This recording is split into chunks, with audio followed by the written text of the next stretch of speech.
돈은 버는 것보다 잘 쓰는 게 중요하다 그랬죠. 이 말씀을 꼭 드리고 싶습니다. 누가 뭐래도 구질구질하게 사시기 바랍니다. 대한민국 국민소득이 3만 불이 넘었거든요. 구질구질하게 안 사십니다.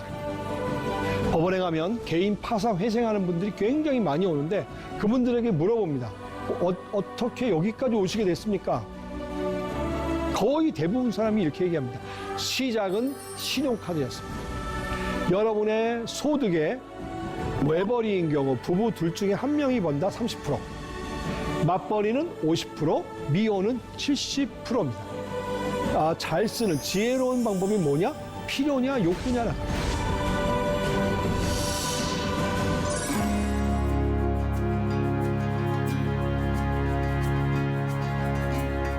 안녕하십니까? 미래희망 가정경제연구소 김남순 소장입니다.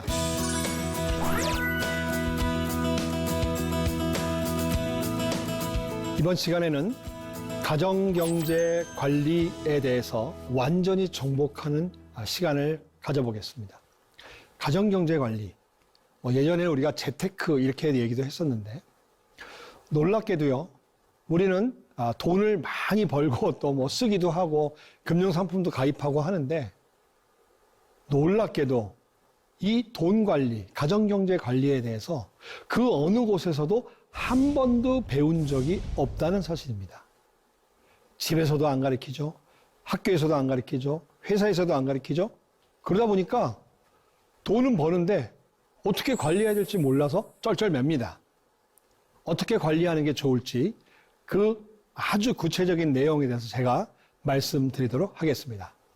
첫 번째, 가장 중요한 것이 지출 관리입니다. 제가 첫 번째 시간에 돈은 버는 것보다 잘 쓰는 게 중요하다고 그랬죠. 바로 이 지출 관리가 그 얘기입니다.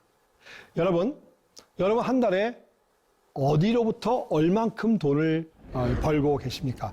대부분 이거에 대해서는 잘 압니다. 월급이 대부분이죠. 그렇죠? 또는 사업하시면 사업 소득, 그다음에 이자나 임대소득 등등등 있겠죠.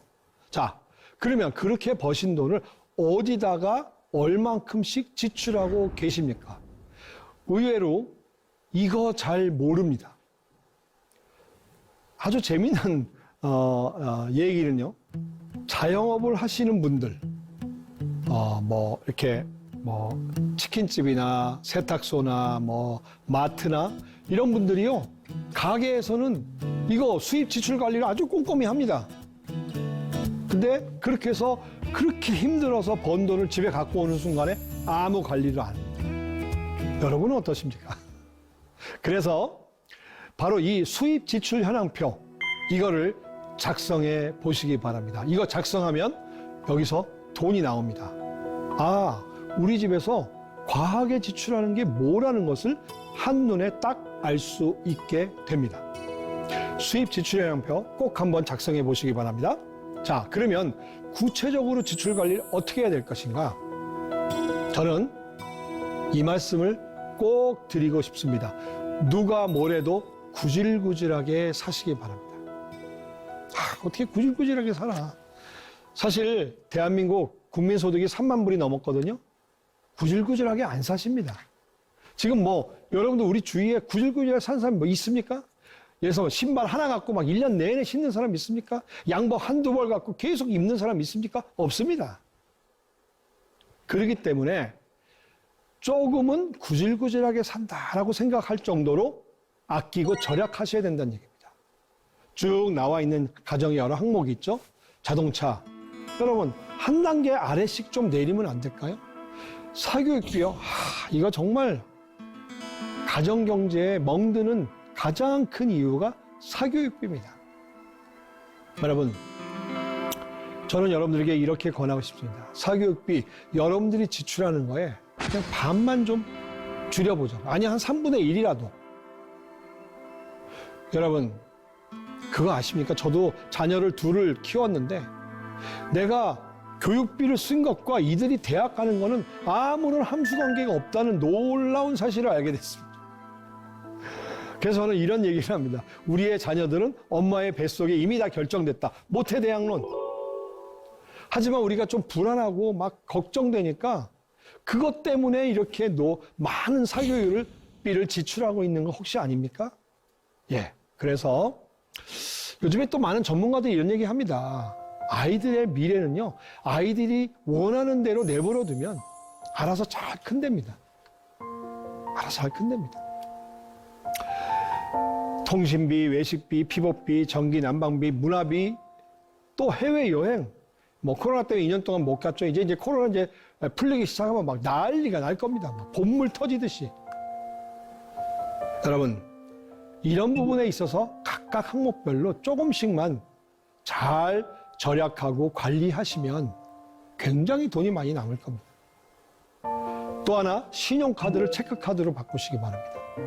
법원에 가면 개인 파산 회생하는 분들이 굉장히 많이 오는데 그분들에게 물어봅니다. 어쩌자고 어떻게 여기까지 오시게 됐습니까? 거의 대부분 사람이 이렇게 얘기합니다. 시작은 신용카드였습니다. 여러분, 가정경제가 무너지고 망가지는데 원흉은 저는 신용카드라고 감히 얘기합니다. 신용카드부터 우리는 빚이 시작됩니다. 그래서 꼭 체크카드 바꾸시기를 바랍니다. 어떻게 바꾸냐고요? 그냥 칼로 가위로 잘라버리는 겁니다. 그래야 돈이 없으면 결제가 안 돼야 될 거 아닙니까? 근데 신용카드는 돈이 없어도 계속 결제하게 됩니다. 그러니까 신용카드가 자꾸 빚을 낳고 또 대출받고 카드 돌려막기 하고 이렇게 되는 거 아니겠습니까? 세 번째는 예산 결산을 하고 가계부를 꼭 쓰시기 바랍니다. 무계획적 지출이 가정경제를 멍들게 합니다. 여러분, 좋은 방법을 알려드릴게요. 여러분, 그 스마트폰 다 갖고 계시죠? 거기에 가계부 앱이 있습니다. 그 앱을 웬만한 거 다 좋습니다. 아무거나 찾아서 여러분들이 거기다가 깔아서 앱을 깔면 신용카드를 체크카드를 등록하게 돼 있습니다. 신용카드나 체크카드를 등록을 하세요. 그러면요, 여러분들 물건 살 때마다 자동으로 써져요. 가계부가. 그리고 여러분이 예산을 정합니다. 예를 들어서 외식비 30만 원. 30만 원이 초과되는지 안 초과되는지 봐야 될 거 아니겠어요.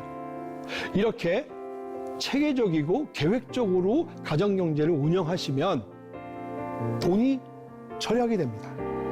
그리고 무계획적 지출이 줄어들게 됩니다. 마지막 네 번째, 소비가 습관이 되지 않아야 되는데 제가 돈 잘 쓰는 습관에서 첫 번째 시간에서 말씀드렸죠. 가장 잘 쓰는 지혜로운 방법이 뭐냐? 필요냐 욕구냐라 그랬죠. 여러분, 꼭 필요한 부분은 지출하십시오. 사십시오. 하지만 있는 걸 또 살 때는 좀 고민을 하자. 욕구적 지출을 좀 줄이자. 이런 말씀을 꼭 드리고 싶습니다. 두 번째는요, 저축관리입니다. 저축관리의 원리는요, 이겁니다. 선저축 후 지출입니다. 근데 우리나라의 대부분의 가정은 선지출 후 업소. 저도 예전에 이렇게 연구하기 전에 직장 다닐 때 월급 타서 집에다 이제 그때 이렇게 갖다 줍니다. 제 아내가 막 신나서 막 월급을 다 신 다음에 이래요. 아파트 관리비, 카드값, 학원비, 이렇게 쭉 하고 나면 남는 게 한 6만 원, 5만 원 남더라고요. 그럼 이러더라고. 아유, 삼겹살이나 먹고 때우자. 저축을 못 합니다. 바꾸셔야 합니다. 그래서 월급이 들어오자마자 선저축을 해야 되는데 그러려면 재무 목표를 세워서 목표별 통장을 만들고 거기다가 넣어야 될 돈을 정하는 겁니다. A 통장, 예를 들어서 내 집 마련 준비 통장 30만 원. 우리 자녀 아이들 나중에 대학 등록금 10만 원, 10만 원, 20만 원, 이런 식으로. 그래서 먼저 저축하고 그 다음에 지출이 돼요. 그래서요, 제가 아주 좋은 팁을 알려드릴까요? 월급이 들어오는 날 지출하지 않게, 지출은 월급 다음 날이나 그 다음 날로 맞춰놓고요. 월급 날은 저축에만 자동이체를 걸어놓는 겁니다. 그럼 돈이 안 빠져나갈 거 아니에요. 그리고 나간 다음에 그 다음에 지출을 하다 보면 만약에 선저축한 다음에 돈이 부족하면 지출에 문제가 생기겠죠. 카드값 결제나. 그러면 경고, 워닝이 오죠. 내가 너무나 돈을 많이 지출했구나. 요렇게 시스템만 바꿔도요, 굉장히 가정이 건강해지고 튼튼해집니다. 또 하나, 많은 분들이 저축률을 얘기합니다. 여기서 말하는 저축이라는 것은 제가 두 번째 시간에 저축과 투자 얘기했죠? 그거 다 합한 겁니다.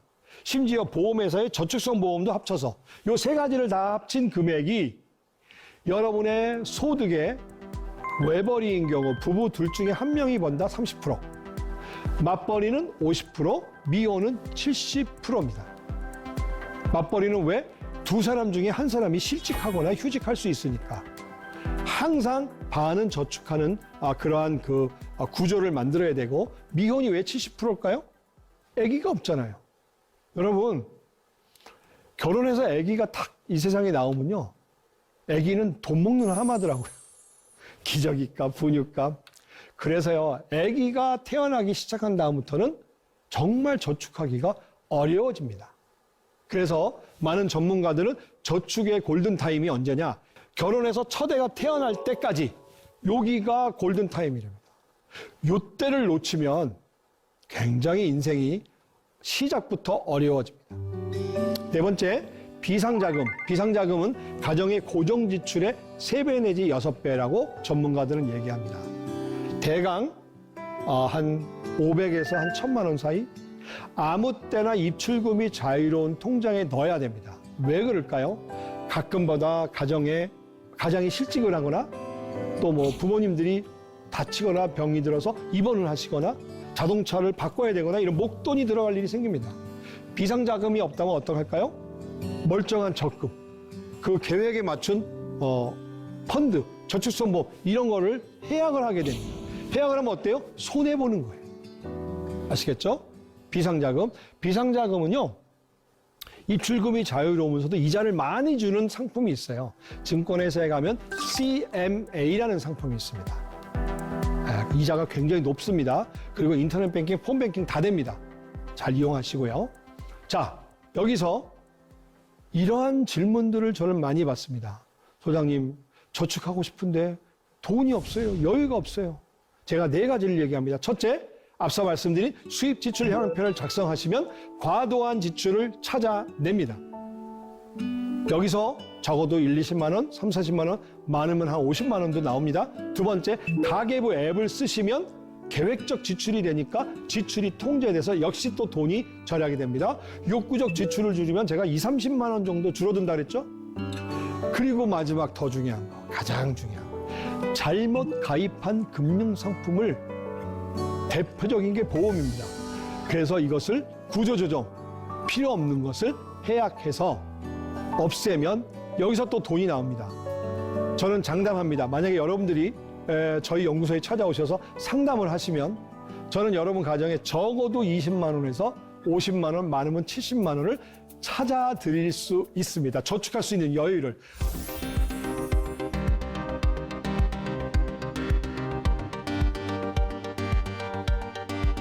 자, 세 번째, 투자 관리. 제가 지난 시간에 투자에 대해서 아주 기본적인 얘기를 했죠? 자, 한 단계 더 들어갑니다. 가장 바람직한 투자 3가지. 목적을 첫 번째 세운답니다. 목적은 좀 전에 얘기했죠? 예를 들어서 나는 돈을 투자해서 자동차를 바꾸고 싶어. 몇 년 후에? 5년 후에, 3년 후에. 그렇죠? 그 다음에 나는 우리 아이들의 나중에 대학 등록금을 만들고 싶어. 몇 년 남았어요? 대학 가려면? 뭐 9년, 12년, 13년. 그렇죠? 이렇게 목적을 세우면 기간이 나와서 장기 투자를 할 수 있어요. 근데 목적이 없으니까 단기 투자해요. 재미있는 통계를 말씀드릴까요? 2020년도 코로나가 왔을 때 우리나라 주식시장이 3월부터 연말까지 거의 2배 폭등했습니다. 그 기간 동안에 대한민국의 개인 투자자는 평균 수익률이 한 7% 정도였답니다. 그런데 실질 수익률, 거기서 세금과 수수료를 빼고 난 실질 수익률이 얼마인 줄 아세요? 마이너스 2%래요. 아니, 이 좋은 장에서 왜 손실을 봤을까요? 평균 주식 보유 기간 때문에 그렇습니다. 며칠이었을까요? 8일이었답니다. 주식을 갖고 있는 평균 시간이 8일. 단기 매매를 했다는 얘기죠. 샀다 팔았다. 저는 그래서 이런 얘기를 꼭 합니다. 촐싹거리면 돈 못 법니다. 그리고 강남투자 누가 좋다. 이거 카드라. 이 카드란 뉴스 듣고 투자하면요 안 됩니다. 전문가하고 의논하셔야 됩니다. 자, 두 번째, 여러분의 성향에 맞는 투자 방법과 상품을 찾아야 됩니다. 제가 펀드는 수천 개가 있다 그랬죠. 그래서 여러분의 투자 성향에 따라서 맞는 게 있습니다. 대표적으로 크게 세 가지로 분류하는데 안정추구형, 공격형, 혼합형. 이거 간단히 아는 방법이 있습니다. 여러분 고스톱 좋아하시죠? 고스톱을 칠 때 3점만 나면 난 스톱한다. 안정추구형입니다. 이런 분들은 채권이 90%까지 들어가는 채권형 펀드를 고르시면 됩니다. 나는 못 먹어도 고한다. 공격형입니다. 주식형. 주식이 90%까지 들어갈 수 있는 펀드를 고르시면 됩니다. 나는 갔다 서다 한다. 고 스톱을 한다. 그러면 혼합형, 중립형 펀드를 고르시면 됩니다. 어떻습니까? 이런 거 모르고 아무나 막 고르니까 나에게 맞지 않는 것 때문에 손실을 보는 겁니다. 자, 세 번째, 잃지 않는 투자. 워런 버핏 선생님이 하신 얘기입니다. 투자에서 제일 중요한 것은 잃지 않는 투자를 하는 거다. 리스크 매니지먼트. 자, 그거에 대해서 전 세계 전문가들이 수십 년 동안 연구한 결과를 말씀드립니다. 결코 잃지 않는 투자를 위해선 다음에 세 가지를 따라하면 된다. 첫째, 분산 투자. 종목과 지역을 분산하면 위험이 줄어든다.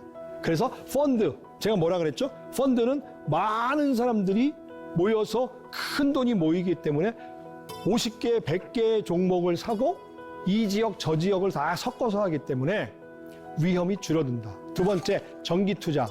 이게 뭐냐? 투자를 정기적으로 하는 겁니다. 여러분, 대한민국의 대표 주식 삼성전자를 사서 돈을 버는 방법을 말씀드립니다. 여러분이 매월 한 주, 두 주, 세 주를 정해서 10년 동안 사는 겁니다. 이게 정기 투자입니다. 이거 안 하고 그냥 오늘 지금 삼성전자가 싸니까 막 몰빵. 이거 안 됩니다. 세 번째, 장기 투자. 아까 얘기했죠? 목표를 정해서 오랫동안 투자하면 위험이 줄어들어서 잃지 않는 투자를 하게 됩니다. 여러분, 제가 지난번 시간에도 말씀드렸지만 주식 리딩방, 그 다음에 원금 보장하는데 3%, 4% 주겠다는 이 금융 다단계. 이거 절대 하시면 안 됩니다. 이거요, 형법상의 범죄입니다. 5년 이하의 징역이나 5천만 원 이하의 벌금을 맞게 되고요. 이거를요, 다수에게 광고만 해도, 그러니까 카톡 같은 데 퍼날려도요, 2년 이하의 징역이나 2천만 원 이하의 벌금 맞습니다. 절대 하시면 안 되고 관심도 갖지 마시기를 바랍니다. 자, 네 번째, 대출 관리. 대출은요, 저금리, 중금리, 고금리가 있는데 중금리, 고금리는 빨리 갚으셔야 됩니다. 여기서 중요한 여러분들에게 대출을 얼만큼 받는 게 좋으냐. 요새 금융기관에서 올해부터 채택한 DSR, 총부채 원리금 상환 비율을 말씀드립니다. 이게 뭐냐? 개인이 받은 모든 대출, 주택대출, 신용, 할부, 마이너스 카드론 다 합쳐서 내가 이 대출에서 갚는 원리금이 내 소득의 40%를 넘지 않아야 된다. 예를 들어서 내 소득이 4천이에요. 그 DSR 40%는 1,600이죠. 나누기 12라면 매월 갚는 돈이 133만 원을 넘으면 안 되는 거예요. 그래서 이 대출을 무리하게 많이 받지 말라는 의미입니다. 다섯 번째, 신용관리. 너무 중요하죠. 신용을 관리하는 기관은 나이스와 KCB 두 군데가 있는데 약간 다르지만 등급은 10등급까지 똑같습니다. 여기서 신용 점수 올리는 법을 말씀드립니다. 첫째, 카드론 현금 서비스 절대 받지 마십시오. 무조건 신용 등급이 우르르 떨어집니다. 잠깐 돈 빌렸다가 갚지 뭐. 현금 서비스를 받았다는 얘기는 이 사람이 신용이 불안해지기 시작하는구나. 등급을 떨어뜨립니다. 대출 원리금 성실히 납부하시고 통신요금, 공공요금 연체하지 마시고 카드요금, 아무튼 연체는 단 하루라도 하시면 신용에 결정적인 영향을 주니까 꼭 신용관리 잘 하십시오. 신용관리가 왜 중요해요? 신용 등급이 높아야 대출도 많이 받게 되고 대출 이자가 싸집니다. 신용이 안 좋으면요, 대출 이율이 올라가요. 손해보는 거예요. 아시겠죠? 자, 여섯 번째, 위험관리. 금융에서 위험은요, 또 다른 의미의 제가 그 보험 얘기할 때 했죠? 가장이나 가족 구성원이 다치거나 병 걸리는 걸 위험하다고 얘기를 합니다. 그래서 이 위험 관리를 해야 되는데 우리가 보험이 가장 잘못 들고 있는 금융 상품이라고 제가 얘기했죠? 잘못 가입했다는 얘기가 뭐죠? 보험회사에다 지금 헌금하고 있는 겁니다. 나중에 돌려받지 못하거나 아니면 돌려받아도 낸 돈의 뭐 60%, 70%다 돌려받지 못하는 경우가 많습니다. 왜 그럴까요? 보험에 대한 잘못된 생각 때문에 그럽니다. 보험료를 많이 내면 보장도 많이 받는다? 꼭 그렇지만도 않을 때도 있다. 내가 낸 돈, 보험료는 다 돌려받는다? 아닙니다. 아닌 것도 있습니다. 그래서 여러분들이 이제 이번 기회에 여러분의 보험을 한번 점검해 봤으면 좋겠습니다. 전문가를 좀 만나서 여러분들이 객관적으로 점검해 줄 수 있는 사람. 근데 이제 보험회사 분이나 뭐 그런 관련된 일을 하시는 분들 만나면요. 또 다른 보험을 가입할 가능성이 있으니까 좀 조심하시면서 어쨌든 좀 객관적이고 전문적인 분들을 만났으면 좋겠습니다. 제가 지난 시간에 보장성 보험 얘기했죠. 병이나 다치는 거에 대해서 그 보장성 보험이라고 말씀드렸는데 커버되는 게 그 가입 기준이 지금 나와 있죠. 우리 가정에 소득 대비 4에서 9% 안에 들어와야 제대로 된 보험료를 내는 겁니다. 제가 소멸형을 하시라 그랬고 가능한 비갱신형 하라 그랬죠. 보장의 범위는 중요한 부분을 빠짐없이 해야 되는데 의외로 빠져 있는 부분들이 많이 있습니다. 한번 점검해 보시고요. 보장의 크기도요, 적절해야 됩니다. 만약에 여러분의 가정에 암이나 뇌혈관 질환에 가족력이 있다. 이 부분이 좀 높아야 됩니다. 보험금 받는 게 우리 집에서 뭐 암으로 돌아가신 분이 한 분도 없다. 그러면 한 1, 2천 좀 싸도 됩니다. 낮아도. 왜냐하면 암, 뭐 뇌혈관 이런 거에 대해서 보장받는 자금, 진단 자금이 굉장히 생각보다 비쌉니다. 그렇게 되면 그렇습니다. 그리고 보험은 건강할 때 하루라도 빨리 드시는 게 좋다. 자, 7번째, 절세, 연금에 대해서 말씀드립니다. 우리가 금융기관에다 돈을 맡기면 이자가 발생하는데 이자 소득세를 낸다 그랬죠? 얼마를 낼까요? 15.4%를 뗍니다. 적지 않습니다. 근데 이걸 하나도 안 내는 것을 비과세. 근데 비과세가 이렇게 많던 비과세가 대부분 다 없어지고 지금 대표적인 게 보험회사의 저축성 보험. 10년 이상 유지하면 전액 비과세. 요게 가장 대표적인데 요마저도 지금 없어질 가능성이 있다고 하니까 빨리 찾아서 드셔야겠죠. 대표적인 절세 비과세 상품이 은행에 있는 주택청약저축, 그다음에 보험사나 증권사에 있는 연금보험이나 연금펀드. 근데 연금보험은 우리가 대부분 세액공제 받으려고 많이 들죠. 연말정산할 때. 연금보험은 연금펀드로 전환하는 게 팁입니다. 왜 그럴까요? 연금보험의 수익률은 한 1% 전후, 연금펀드는 뭐 개인마다 다르지만 한 3%, 4%, 5% 잘하면 더 이상도 얻을 수도 있다. 연금보험은 2달 연속 안 내면 자동 해약되고 그때 그동안에 세액공제 받은 걸 다 뱉어내야 된다. 폭탄 맞을 수 있습니다. 그러나 연금펀드는 자유납입이니까 괜찮다. 그리고 보험회사에 있는 저축성 보험, 비과세, 저축보험, 연금보험, 변액보험 이런 것들은 여러분과 여러분의 자녀를 위해서 꼭 기억했다가 가입하시면 좋겠고, 제가 한 가지 팁을 드리면 요즘에 주목받는 비과세 상품, 달러 비과세가 있습니다. 비과세인데 그동안 쭉 원화만 나오다가 이제 달러 상품이 있으니까 찾아보면 있습니다. 이런 것들도 여러분들 관심 갖고 한번 공부하시기 바랍니다. 자, 이제 정리합니다. 올바른 가정경제관리란 무엇일까요? 이렇게 목표를 세웁니다. 그러면 남은 기간이 나오죠? 그 남은 기간에 따라서 적절한 상품을 정해서 매월 10만 원, 20만 원, 30만 원 이렇게 모아가는 거. 이러면 어떤 일이 생길까요? 여러분들이 필요할 때 필요한 만큼의 돈이 생겨서 가정경제가 행복해질 수 있다.